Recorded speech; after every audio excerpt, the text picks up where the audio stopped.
it kind of delays people's transition to electric vehicles. Hello, no more Tesla Superchargers for me, part 2.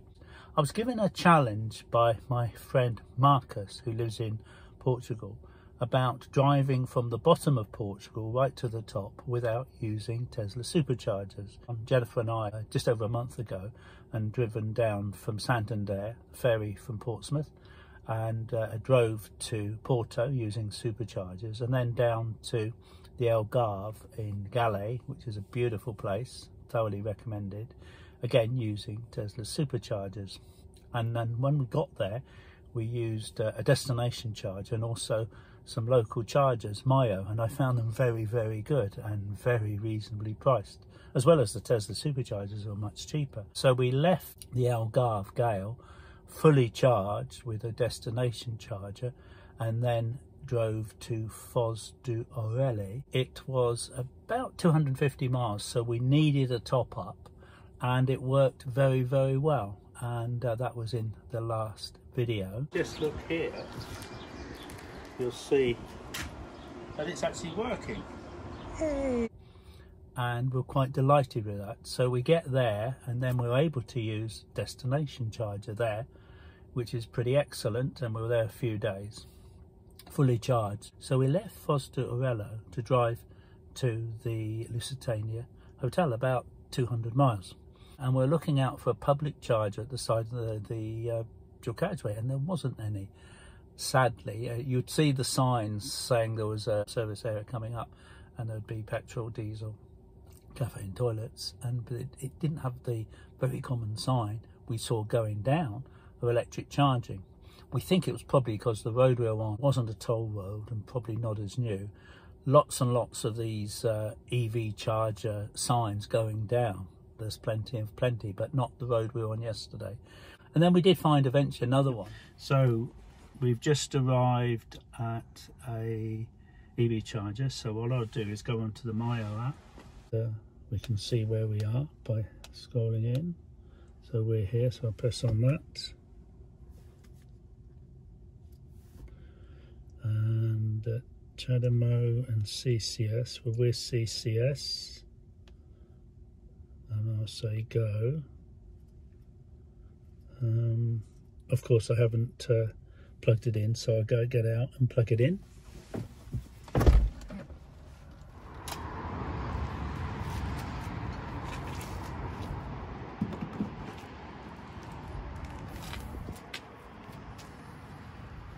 But now what I've got to do is charge. Yes, I do. Hello. Hello. Okay. It's the no service. Guy from the garage came out and said, no, it's not working. So that saved us a lot of time. And of course they only had the one, which then begged the question, I think, well, if every garage puts in one electric charger, most of the time someone's going to be using it. Or if it doesn't work, it kind of delays people's transition to electric vehicles, because if they hear stories of, well, there was someone there and they only had one, so that was no good, and or if it's not working, oh, I think I'll stick with my diesel. And I can see that happening all around the world. So we then got to the Lusitania Hotel, and I was just keeping a close eye on that 5% that we had, and we got there fine. Now I was hoping, although I kind of knew, because when you look at the actual GPS, you can actually see where the Tesla Superchargers are and if there are any other public chargers there, and there weren't. Now there was 1.9 of a kilometre down the road, and I thought, well, I could do that. I'm not working for Mayo. I actually used the Tesla Supercharger, so I kind of failed in the objective.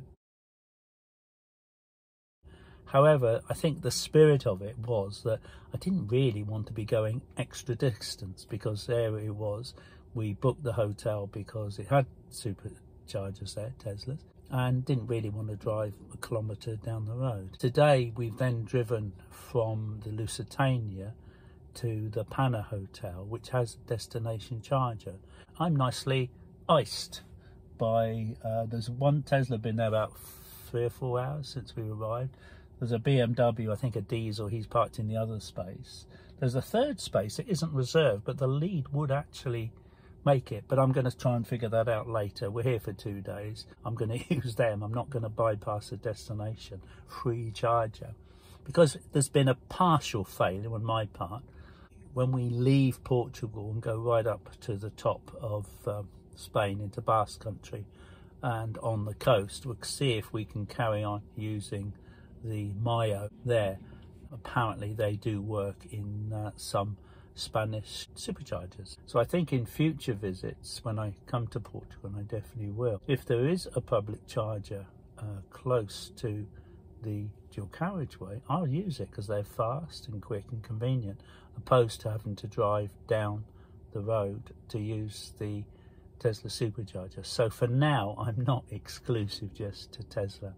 Like at home, I do use GridServe, and I'm going to have to use them more and more because they're in the main motorway services, and I'm going to be using GridServe more and more because it's contactless. Especially if it's only a few p, I will take it. And same here, the charging is much cheaper here in Portugal compared to the UK. Public superchargers, the fast chargers, are pretty similar to Tesla, which is still better than in the UK. I'm not going to be Tesla exclusive anymore. I'm going to use some of the others because I think you need alternatives, and the day may come when I don't actually have a Tesla, and also I can talk to people who aren't going to buy a Tesla about the alternatives, you know, because the supercharging network is so good.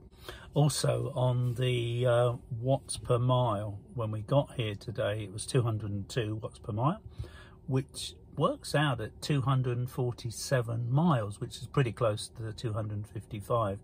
Often I don't get anywhere near that. I'm getting perhaps plus 200, but 247 miles is very good. Driving pretty easily, though I wasn't rushing as I was when we first got to Portugal, doing the 75 miles an hour on decent roads. Is and you've got a long way to go, seems reasonable, but today it was pretty slow, closer to what Teslas say the distance you should get.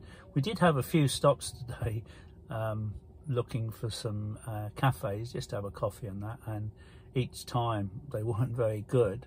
I think it's because we're not on the main route down to Portugal to the Algarve. They looked like they were going out of business, and none of them had any public chargers. I think that is the key to a decent place to have a coffee, something to eat, if there is a EV charger. Our experience has been they've been pretty good. Also, after one of these stops, we drove downhill for miles and miles, and we were in negative watts per mile, and that doesn't happen very often, which means that by the time we got to the bottom of the hill, we had more power than when we actually started. So that was kind of interesting, so we recorded that. But overall, the trip to Portugal, watts per mile, is 254. Since we've had the car, 243. The reason it's more in Portugal is because we had our foot down at 75 for a lot of the early part of the journey, really just wanting to get to Porto and then wanting to get to the Algarve. So overall, love Portugal, love the price of electricity, and we think it's pretty good. So I get some charge in the car. We're currently iced. You've got a Tesla in the first bay, then there's a diesel car. The leads will actually reach to the third bay, but I'm in the fourth bay and they won't quite reach. I could turn around and actually probably drive on the path a little bit, and I could probably do it that way. But we're here for a few days, so I've got a bit of time. But it happens in Portugal, happens in the UK. So we'll get some free electricity in the car a bit later on. There will be a third part of this story about using or not using Tesla Superchargers. But thank you very much for watching. Hope you can like and subscribe, and I hope you can join me next time for part 3 of No More Tesla Superchargers for me. Thanks very much. Bye.